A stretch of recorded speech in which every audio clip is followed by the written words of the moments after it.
now we're going to talk about an enabler ecosystem driving D2C growth stories. Thank you so much, Shadowfax and Cubo, a Hero Group company, for their unwavering support.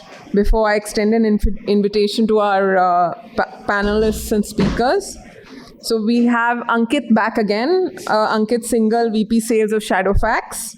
We have Siddhant Rana, Head of APAC Shopify. Siddhant, are you there? Priyam Jha, Director Product Marketing, WebEngage.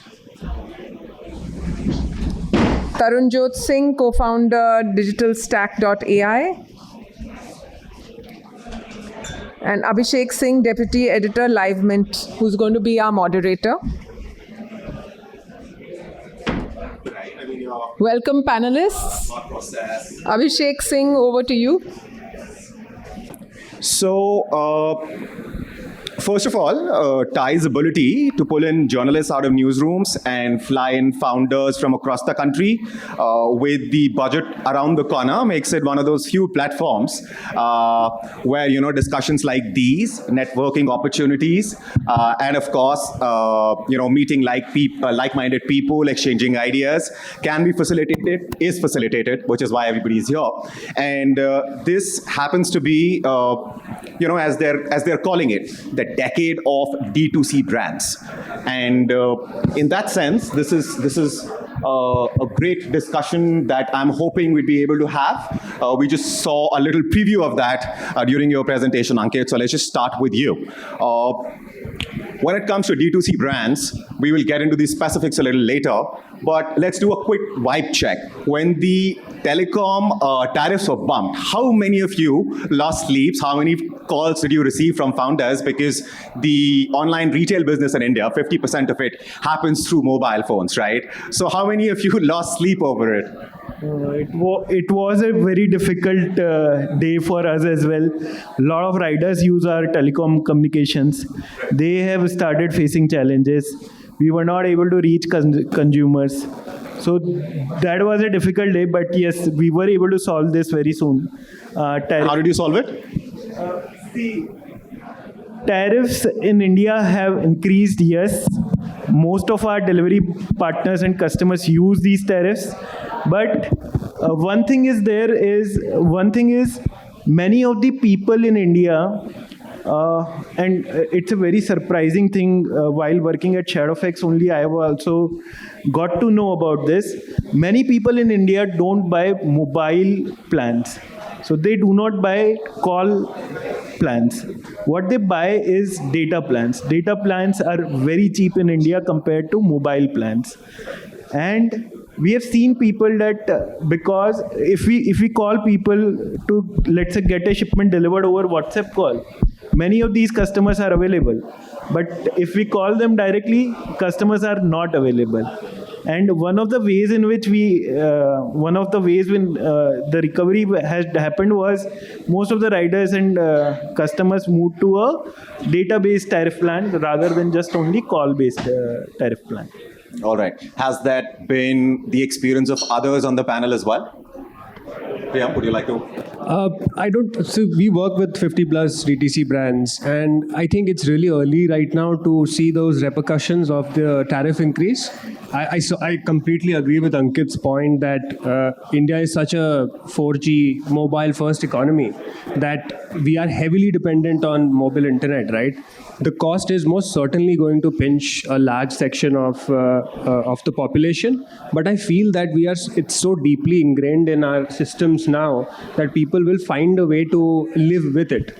And it's very early to say that there will be severe repercussions on brands' purchase behavior, because I'm not really seeing any early signs of brands doing something on their side to appease customers and soften the blow.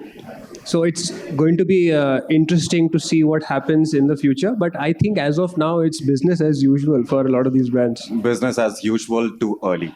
All right. Now, one of the reasons this is being called the D2C decade is because I think India has undergone this transition wherein 10, 15 years ago, if somebody, a relative or a friend was coming from let's say US or someplace else in Europe, we'd all sort of, send in our demands. Okay, get me this, get me that. Now, then came the age of brands. And now we're talking about people being very happily trying out smaller, new Indian brands. I mean, you'll watch a clip on Insta, watch a reel on Insta, you'll immediately click on that, a pasta that you saw, order from a brand. So in that sense, and this question is, of course, let's start right with you. So what has been your experience, I mean, as far as this transition is concerned? I think there's a lot of fundamental things that have driven growth for D2C brands, right? I think in India, like data is one of them. I think data is the cheapest in the world in India. There is UPI, which makes payments very easy. There's a lot of marketplaces who invested heavily into the ecosystem to sort of build out the logistics side of things. Today technology has become so easy and accessible that for a brand or anybody who wants to start out, it's just so easy. Go sign up on Shopify or any other platform like Shopify, where you can get access to technology that was earlier only available to enterprises and at high cost. Right. I think marketing on platforms like Facebook, Google there's so much information available. All those factors combined have sort of created this flywheel, right? Like where today, if you want to start a business, you don't need much. The playbook is there. What you need is a good product. And you want to make sure that you understand your customer very clearly and you understand your brand connect, right? If you're able to get those things right, there's never been a better time to be an entrepreneur, right?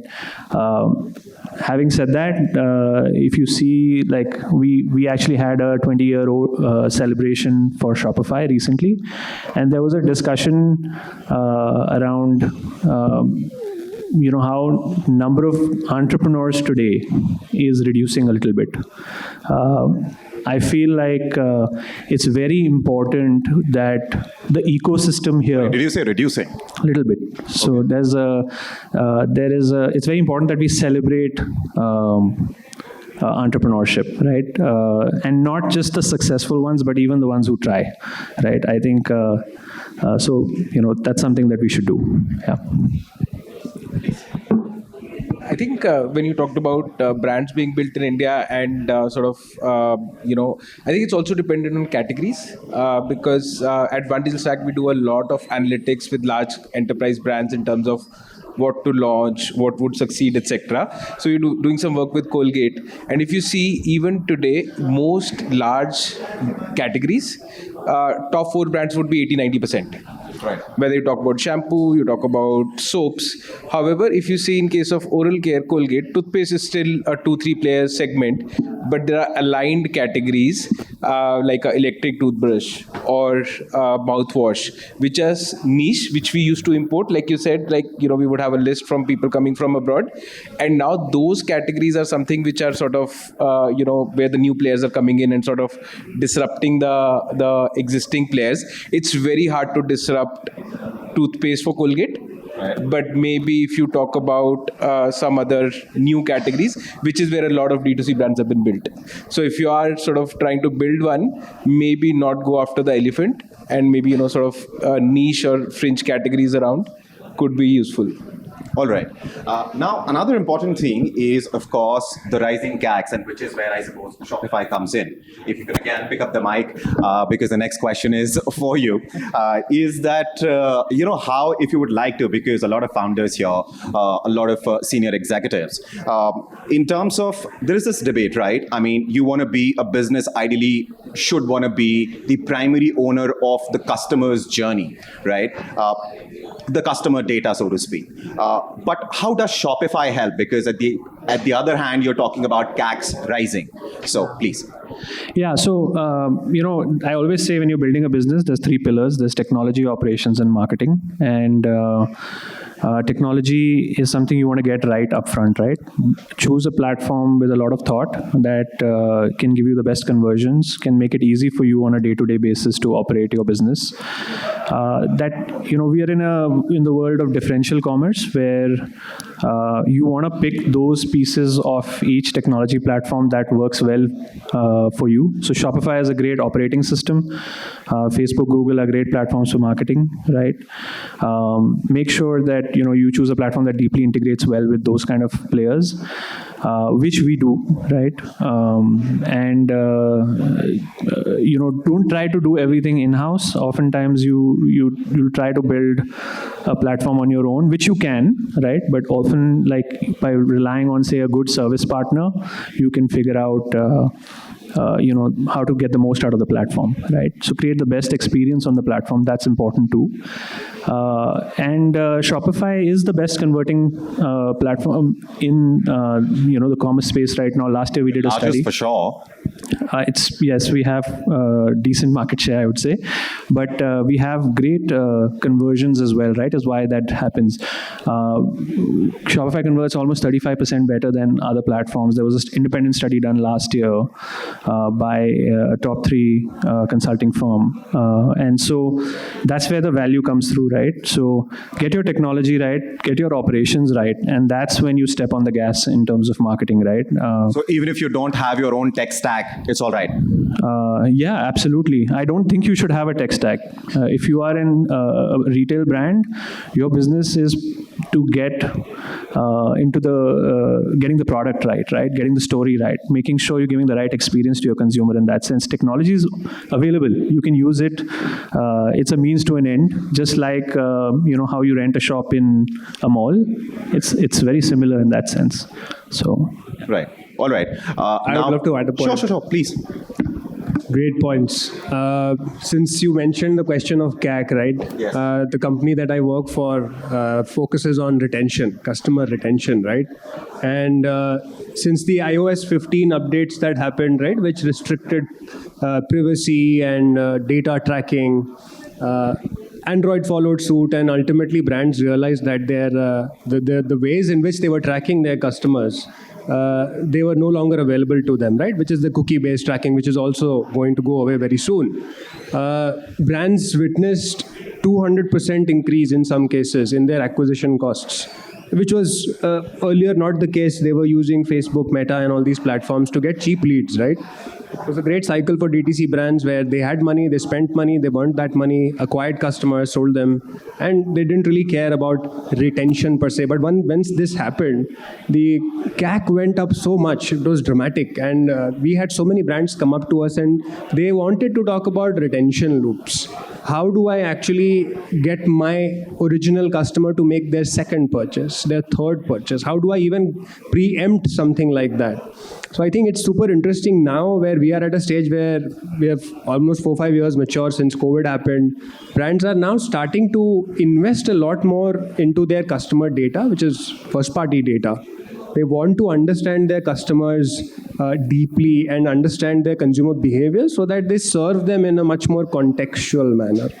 Whenever the notification goes out, it needs to add some value, because they've realized that burning money to acquire a new customer only to lose that customer and not even probably make up the original cost of acquisition, it's not a win-win strategy, right?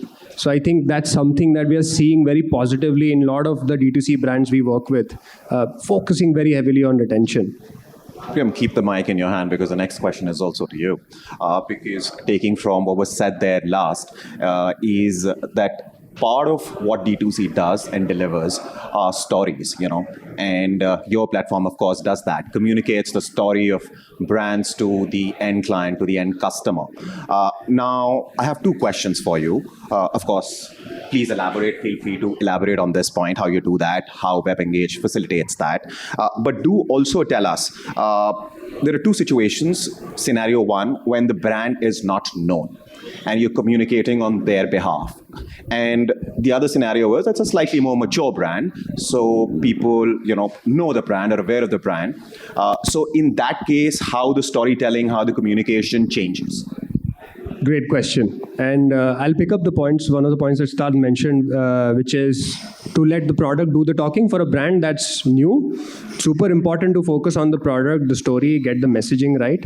And once you hit the market, you will have that feedback loop built in where you understand there is a product market fitment and when to actually accelerate. So that entire initial period needs to be spent on perfecting the product and value delivery, which is the experience part of things. So new age D2C brands, I think, are killing it in that game where the way the whole experience feels special and we like to call it hyper personalized. And coming to the second part, which is how do mature brands deal with it. So we have something called playbooks at WebEngage, right? Where we treat brands across different maturity cycles. So I have an M0 brand, which is probably less than 2 years old. So I can't expect an M0 brand, which is super new, to run category affinity or customer affinity campaigns. They don't have that kind of traffic. They don't understand who their customers are. So we have split these across different maturity cycles, which is M0, M1, M2. M2 would be a super mature brand, which is at a $100 million run rate, for example, with say 10 million active users at any given point of time. These brands would be running what you call affinity campaigns. These brands would be running replenishment campaigns, where you have people regularly purchasing their products. And an M0 customer, really their biggest concern is acquisition. मैं पहला customer कैसे लाऊं, धंधा कैसे करूं? Because they are literally at that point of time trying to optimize value delivery. So we help them tell their story with customer engagement. We have 13 plus channels that brands can use depending on who their customer is, right? For us, it is literally journey based. We try to map out the customer journey and effectively help them understand with data that you have, say, multiple platforms where you sell your products, which is, say, app, mobile. Right? So a mobile app becomes really intimate because you can reach out to your customer at any given point of time. But then we also tell them that you have to be very smart and not irritate the customer. It's a nudge for a reason.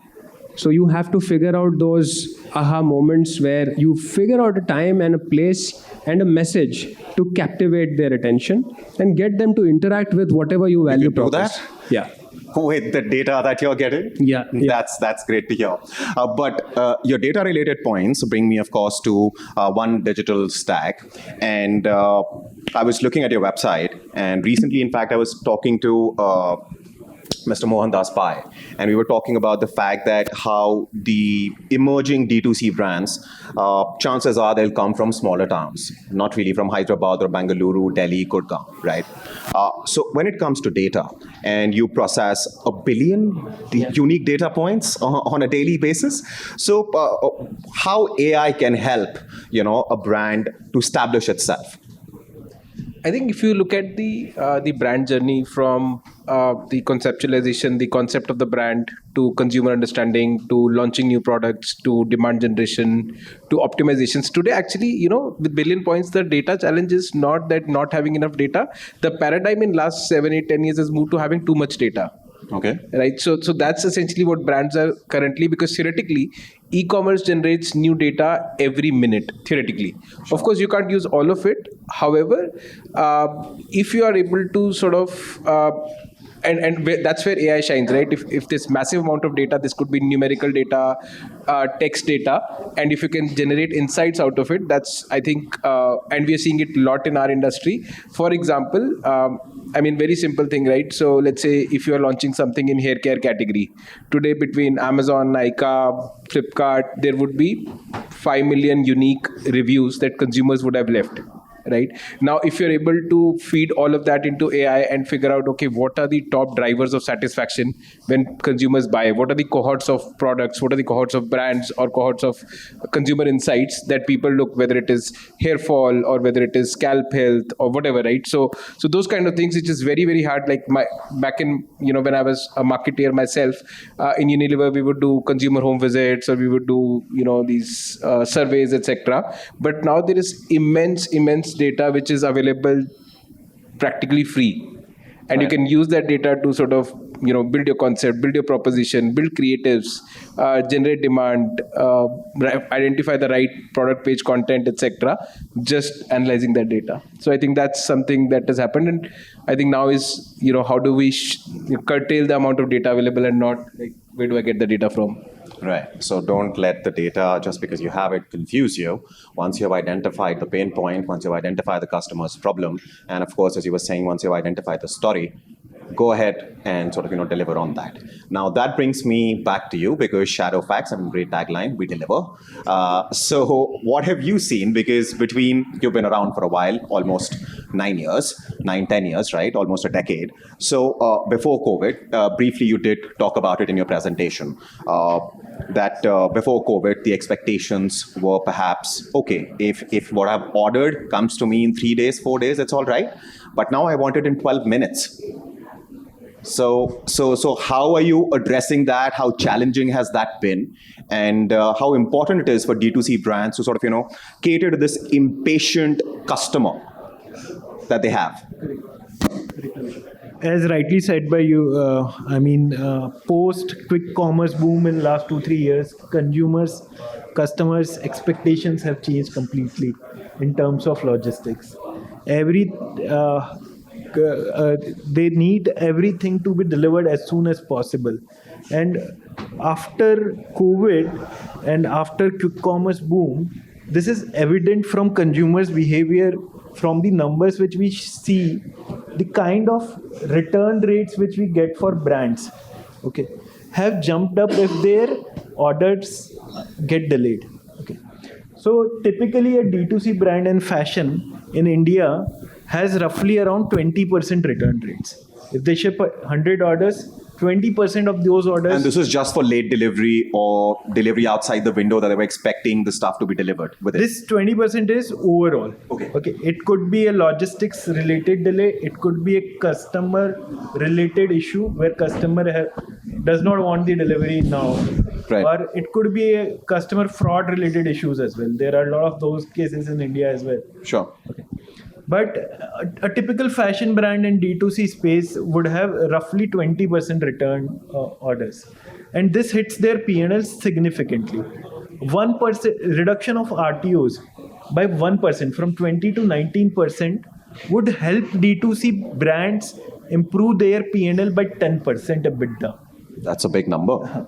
So basically 1% reduction would imply you have 1% revenue increment, and that impacts, because the incremental cost of these deliveries are higher, that impacts your EBITDA by almost 8 to 10% for a D2C brand. So it is very, very important for a D2C brand to reduce their RTO rates right at the beginning. And one of the ways to reduce it, one of the major ways to reduce is to increase the speed at which they dispatch to customers. So typically now these days in any metro cities, I think a D2C brand should target to reach their customers within 12 to 24 hour kind of a window by using a same day or next day delivery option. Even if it is 5-10 rupees premium, 5% premium than a normal service offering, they should definitely still go for such premium offerings, as the impact would be much more on customer satisfaction as well as P&L. Similarly, one more thing which we have started doing for D2C brands is we have identified in 30 cities we are doing same day deliveries and next day deliveries. In next 100 cities, which are 250 within a radius of 250 kilometers from these key cities. For example, from Delhi, cities like Meerut, Aligarh, Agra. Okay. Right now, the customers in these cities get their orders delivered on second day or third day once they place an order. That's a typical timeline which any standard logistics or courier partner would give you. What we are doing at our end is changing this timeline completely. All the orders received by customer by 5 p.m. or 6 p.m., we are getting these customers, these orders delivered next day in their hometown, which are within 250-300 kilometers of the radius. So there's a lot of change in logistics which is needed to improve the RTO You percentage. do realize the faster you deliver, the faster they will expect you to deliver. So it's right now, I mean, it's come down to 10, 15 minutes. You were talking about, within city deliveries from 10 a.m. If it starts that 10 a.m. was it? And you're able to deliver it the same day? Yes, by 1 p.m. if a customer places an order, we are able to deliver it same day. Yeah. In So the I don't know same whether the like metro. customer is growing lazy or the brands are sort of enabling this. But whatever the case might be, that's interesting to hear. Priyam, I'd like to go back to you and ask you this question that for a lot of D2C brands, especially smaller ones, for somebody who's starting out, they might not have a tie-up with an influencer. The founder himself or herself might not be the storyteller for the brand, right? So when it comes to such situations, what would you advise? Because I'm sure some of the founders here and senior executives would definitely like to sort of, borrow these insights. So please. So I think for the younger brands, it's super important to address the basic use cases, right? Which would be to get the first transaction sorted. But even before that, we have something called PII, which is basically personal identifiable information, right? Your email, phone number, a bunch of those things. That's how you start to build your database. That's really the first transaction on your website. And after that, you have to figure out what is it that you can promote to this audience who is ready to explore your brand. So we have something called catalogs, right, which is very popular in the DTC world, and the folks from Shopify, of course, they know what I'm talking about. Catalogs are a great way for brands to introduce things that work already, because what happens a lot of the times is people on the website, they get overwhelmed and it's hard for them to take a decision. Where do I stop? What do I buy? So we have these catalog options like the top 10 most purchased products last week on the website, or the top 5 products on sale right now. Basically, these are identifiable options that can help you make a decision quicker as a customer. So we promote using catalogs as an option on the website very aggressively, because you need to simplify the experience for the customer. You can't have them keep on scrolling and spending time and basically saying, I don't know, I can't figure this out. And keep talking about your brand as much as you can, wherever you can. Exactly. And those are those interventions that we figured out where we have to actually arrest that attention state at certain moments. So we do a bunch of these pop-ups, if you might want to call it. They used to be super annoying on the website in the past. They still are, a few of them. But we tell our brands that try to understand where your customer is. And you can create these automated journeys, what we like to call them. For example, imagine a customer who's arrived on your website.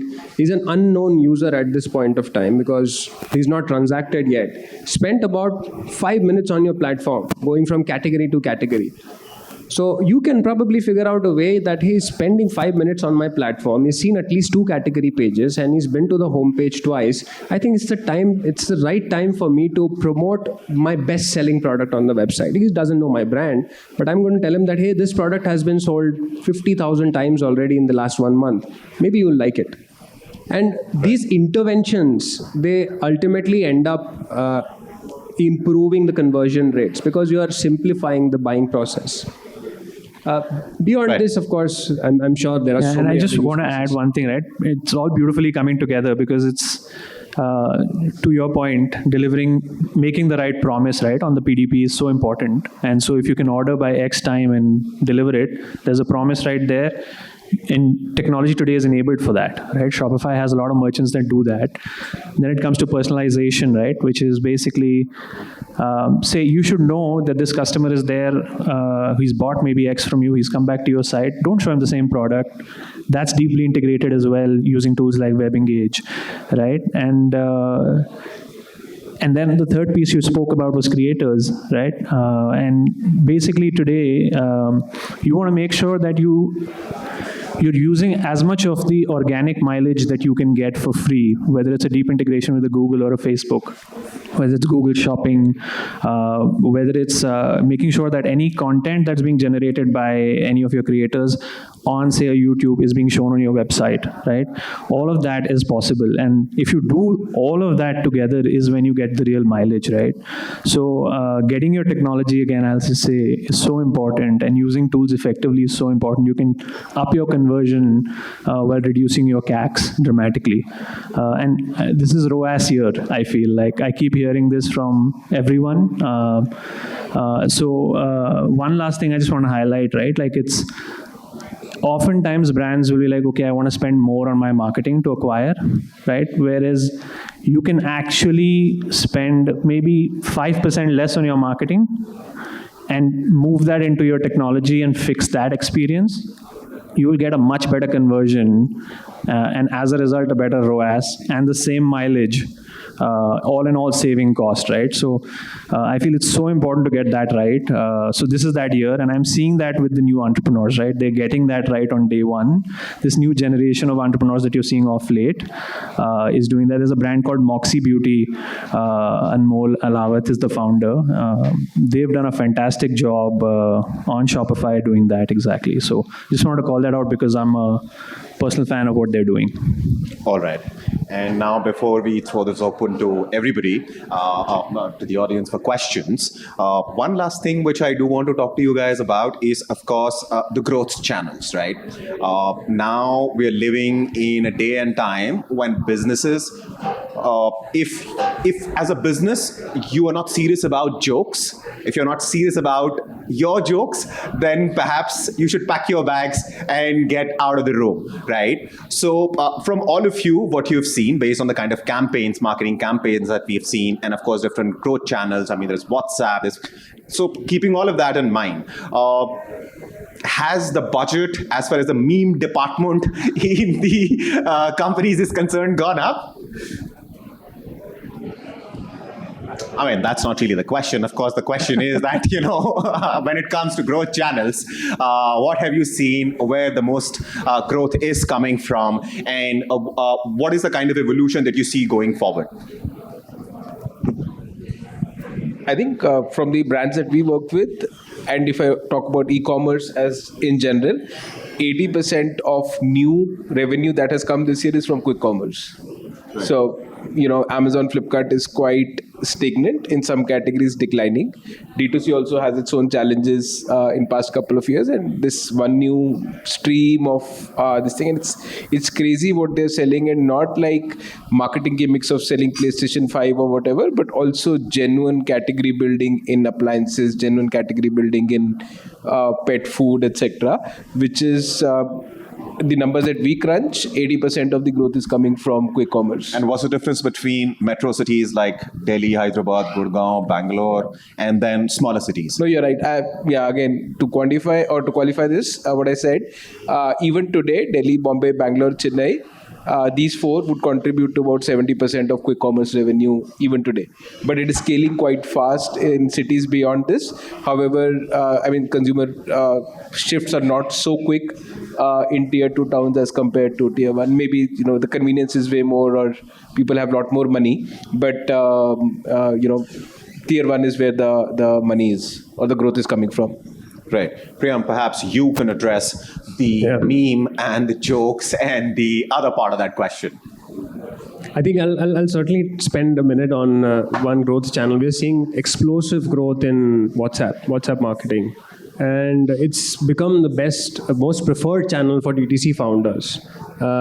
Campaign managers love it because it's got extremely high open rates, great CTRs, and the way the Meta team has actually evolved WhatsApp business for advertising is commendable, because you've got multiple templates, you've got gamified elements.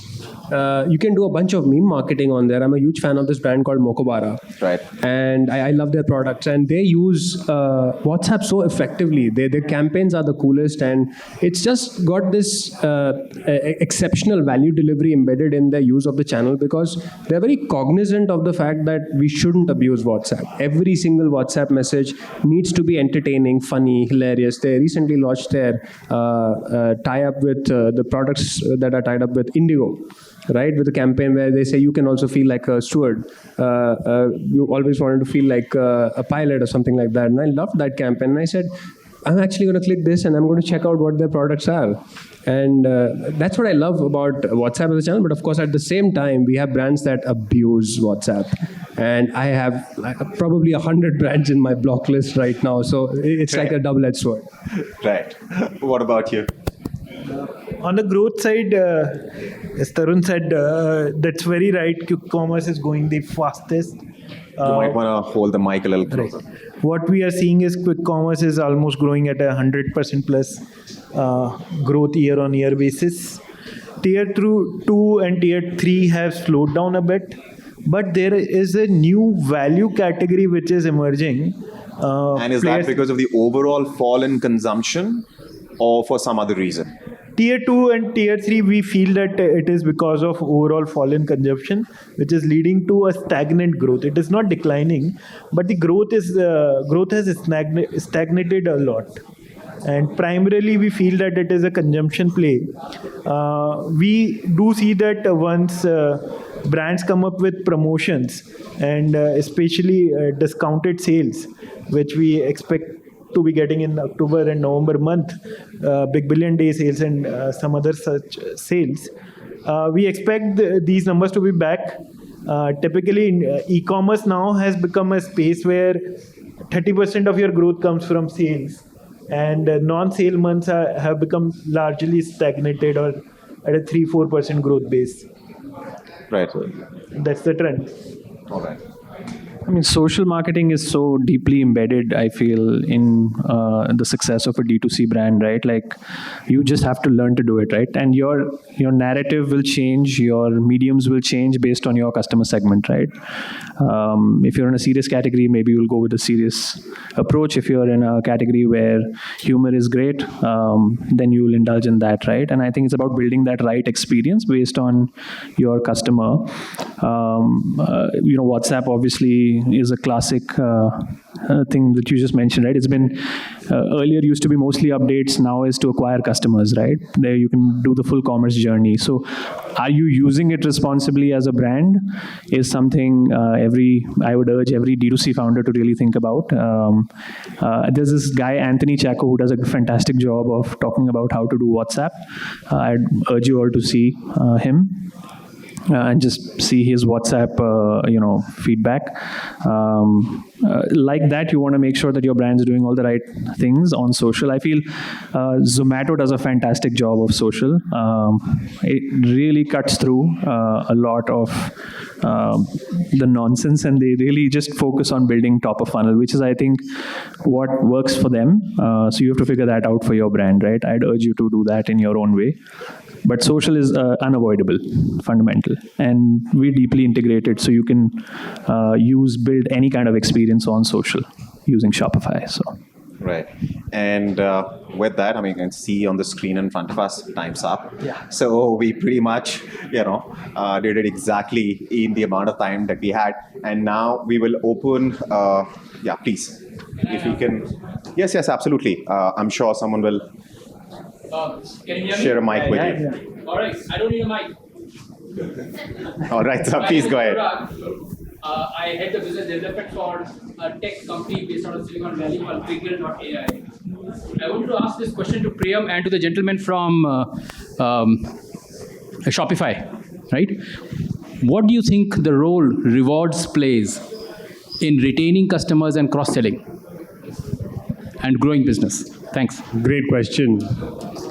I can go in real quick and I'll hand it over to Sukant. So another growth channel that we are seeing that is growing massively is loyalty programs, right? And we at WebEngage, we realized this early on where brands said that, बिना discount के कोई product नहीं खरीदता. That's the reality of India. That you mentioned that 30% of the sales today are coming from, 30% of e-com sales come from these sale periods, right? So I'll give you an example what we have done in terms of loyalty programs. We tag it under gamification, and it's incredibly impactful for a brand that is actually trying to break out of a lull. So we have introduced a bunch of these partnerships with lots of these companies that do gamification, loyalty, so on and so forth, where you can embed these discount codes, personalize them, serve that to your customer, and that works great. But beyond that, what we are seeing is the gamification element themselves, right? When you have stuff like spin the wheel campaigns, the scratch card campaigns, when we actually deliver those campaigns, we are seeing massive growth. There's another brand that we work with. I can't name that company, but they are in the oral care space. They do these scratch card and spin the wheel templates, which are a part of their loyalty program, right? They do it for select few customers who buy their most expensive products. They said that we have had an 8x increase in our conversions and almost 10x increase in CTRs. The guy was doing 5 lakhs ka dhanda monthly, he's doing 40 lakhs dhanda. Just attributed purely by those loyalty campaigns, which are those gamified elements. So they're incredibly powerful if done right. And I think that's something that we are already urging our founders to look into. Yeah, I think loyalty is, I think it's relevant for brands that have large enough category of products, large enough repeat use case, right? Sometimes there's a brand where you come in and pick up a product and you buy it and you go away for a few years, right? And you don't come back. And if you don't have enough of product depth, then maybe the person won't come back anyway, right? So it's important to identify that. And once you've hit a little bit of a scale, right, and you're seeing your repeats are not there, then can definitely be one lever for you to pull, right, and check. I think it's very important to understand also how you design your loyalty program. Oftentimes, disjointed loyalty programs can break the experience.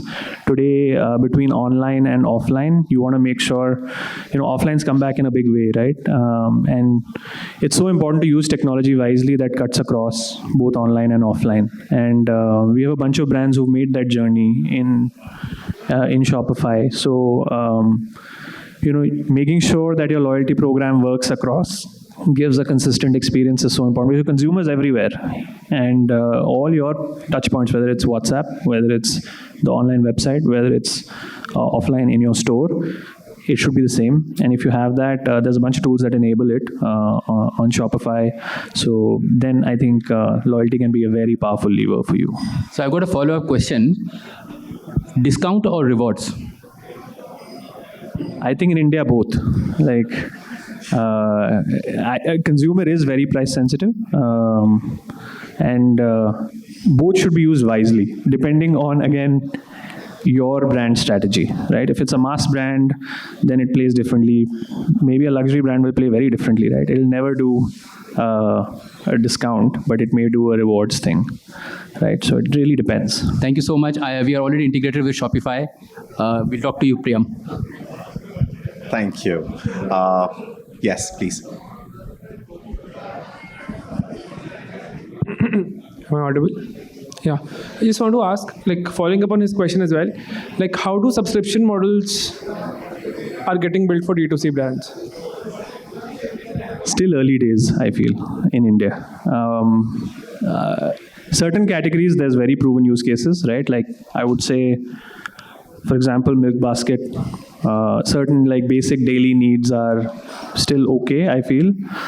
Otherwise, I see people are okay coming in and doing a once a month purchase. We don't see as much just auto sign up and leave it.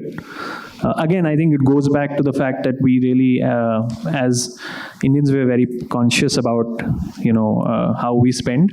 And so it's very deeply ingrained. So we won't just leave a subscription like that. But it's picking up, right? Eventually, it will catch up. But it's not there yet, I feel. All right. Please. Mine is right next to you. Hi, I'm Siddharth. I'm from Milari AI, and we are an AI consultancy which help MSMEs demystify AI and harness the power of it. So D2C is something that is new for us, and I wanted to ask you about, what are the trends you're seeing in AI adoption amongst D2C business owners across technology, operations, and marketing? I think the question's for you. I think consumer industry typically is not as agile as, let's say, a fintech or to build on use cases. What we see when we work with large enterprise brands is, typically it's more used for research or used for automations of their workflows, etc., which is where they are deploying it. For D2C, other than what Shopify is doing or what WebEngage is doing to help D2C brands do it via the models that they are creating, I have not seen very big use cases that are being built by MSME myself. I don't know if you want to weigh in or... Yeah, I think I have very similar points. AI adoption is certainly not as high as one would expect from a DTC brand. A lot of Gen AI though. We do see a lot of Gen AI usage in campaigns. We have started something called data science, and we're actually testing the waters with brands, but not seeing a lot of active interest from DTC brands because they are still at an M0, M1 maturity stage, I think. So I just want to add, I think AI is like the internet, like how the internet was back 20 years. I think it's going to totally change the future, I feel. And we're making a bunch of investments in the AI space, some of which are already coming through, right? Like I think you can do product description generation using Gen AI. There is a sidekick, which is basically every entrepreneur is a superhero. We consider them to be.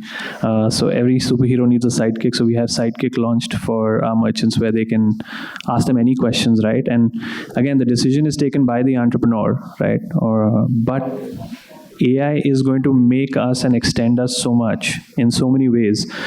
So I would urge, it's the way to basically get more done with less, right? That's how I look at it personally today.